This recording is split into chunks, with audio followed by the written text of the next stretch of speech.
Matthew 7:27. Kai katebe he brache, kai eilthon hoi patamoi, kai epenuson hoi anamoi, kai prasekapson te oikia ekene, kai epizin, kai ein he ptosis autes megale. Remember that Jesus is saying the person who hears his words and does not do them is like a foolish man who builds his house upon the sand. We continue with this analogy. Jesus continues with this analogy here, and he says, and the rain came down. Remember, that's from Katabino. I hope you reviewed your second aorist earlier because you would be in good shape now. And the rain came down, and the rivers, or perhaps the rushing torrents, came. That's from erchomai.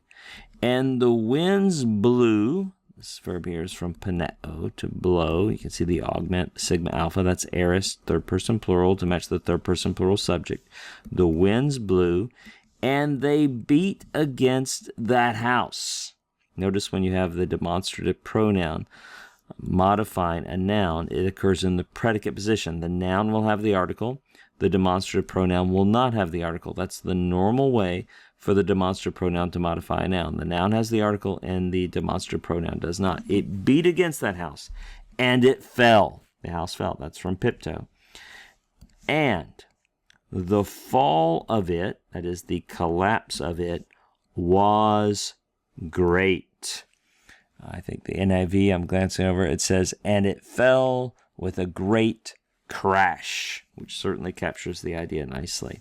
Well, let's look at this prasekapson. What do you see there that would help you figure that out? Well, you see a prepositional prefix, and then after that you see an epsilon. You say, I bet that's augmented after the prepositional prefix, as where we would expect the augment to be. Yes, you see a ps, a sigma has come in here, and there's an alpha. So you say, I bet this is an aorist because they have an augment. I have a sigma that snuck in there and combined, and an alpha. This is indeed an aorist. It's an aorist active indicative. You know that ending, third person plural, and it's from the verb proskopto, to beat or strike against. Proskopto. And I just want to review, most of you know this, but notice how the augment, it's important to note this, the augment comes after the prepositional prefix on compound verbs. And notice how the sigma has combined in here to be a ps. So they beat against that house and it fell. And the fall of it, the collapse of it, was great.